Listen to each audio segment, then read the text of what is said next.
Good morning, my friends. Let's talk about the 5-star real estate experience, and that is creating 5-star experience if you're an admin for your agents, for your buyers, for your sellers, for your vendors. It's not just strictly for your agents. It's not strictly just for one group of people, buyers or sellers. It's for everybody. So how do I really focus on doing that? It is, a lot of people say it's all about your systems. No, it's not.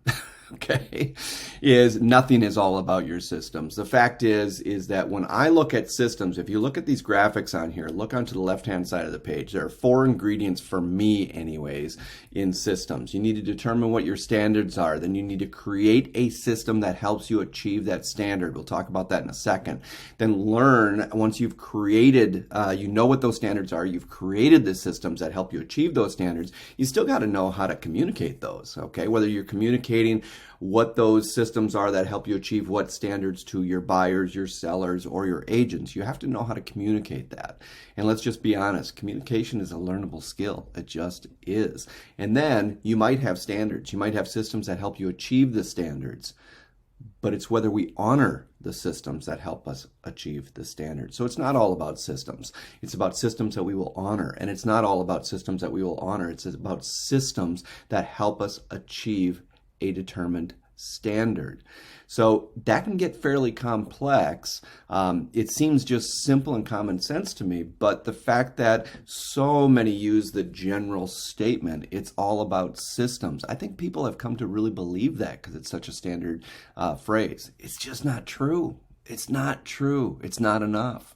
So when we go ahead and we determine what our standards are, so with a buyer, just for example, a buyer or a seller, it doesn't matter. National Association of Realtors will always tell us that the number one complaint that they have is that they felt like they were out of the loop, that their agent didn't communicate well with them. So my standard might be is that our buyers and sellers, it will be incapable. It'll be impossible. Our buyers and sellers will be absolutely incapable of answering the question that way. Okay, and saying that we were ever lacking in communication. It will be impossible. That's the standard. So what are the systems that we are going to put in place to help us achieve that standard? Now, if we have those systems that help us achieve those standards, then how do we communicate that with our buyer and seller? Hey, this is what you can expect on communication. This is what it'll look like. This is what the form is. This is what the frequency will be. This is how you communicate with us. You have to know how to communicate the system and what that system is trying to achieve, and do it in a way that it's very simple for them. And when you walk away, they're like, that's just brilliant. And then, most importantly, you need to honor the systems that you have put in place that helps you achieve that standard. Okay. Now, what blows me away is if you truly, over the top, honor the system that you have communicated. You over the top honor the system that you have determined is going to be the best way for you to achieve the standard that you have set. You become a freak of nature in this business. People think you're unbelievable simply because you already knew what you're going to do. You stated it to them clearly, and then you actually did it. I find that the absolute lowest bar is that you actually say you're going to do something and do what you say. That should be the bare minimum standard. But that, quite frankly, gets translated in this industry as though you are some kind of freak of nature. Unbelievable. He said he was going to do something and he actually did it. I find that amazing to me. Now, if we go over on the right-hand side of the screen, 5 steps for finding and or setting standards, because that seems to be the one that a lot of people are confused on. A lot of people, when they think that they're there to create systems and they've got to have systems, they start with systems. So that example is that I used with the buyers and sellers. Let's go to point 1. What is a system that we are going to audit? So the system for communicating with our clients.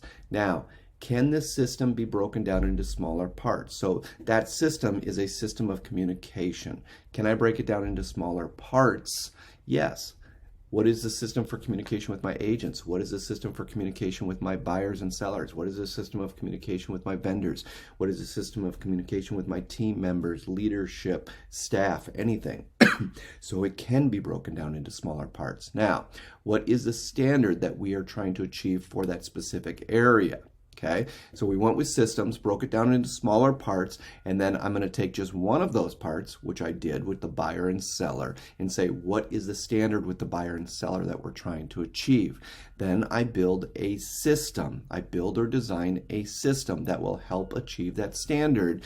And from time to time, I am going to audit that system against the 5x5. So let's switch over to the 5x5. And the 5x5 is this, is that system scalable, duplicatable, freakishly predictable, efficient, and effective? And does that system help create for both me and everybody I interact with peace, contentment, joy, and is it fully informed by gratitude and compassion? I can talk about this slide forever and a day. Anybody who knows me knows that statement's probably true. And what we do is we look at every system and we ask ourselves this: is the system that we are developing or have developed or do have in existence right now, is everything about that system informed by the 5x5? Is, if we take that system, can it be filtered through the 5x5? Every quarter when we look at that system, and we are going to audit those systems against the 5x5. Okay, how is that system scalable? How is it duplicatable? How does it take compassion into consideration? Okay, so that is, in a nutshell, how we look at systems at Cultivate Win. Okay, that is what the 4 ingredients for building a system is. Those are the 5 steps to determine, because it seems to be the hardest one for people to determine, is what are those standards. So there is a 5 steps for finding and or setting standards that we can build systems to achieve. Then from there is everything is filtered through, informed by, and audited against the 5x5. We hope that's helpful to you guys. Have an awesome day.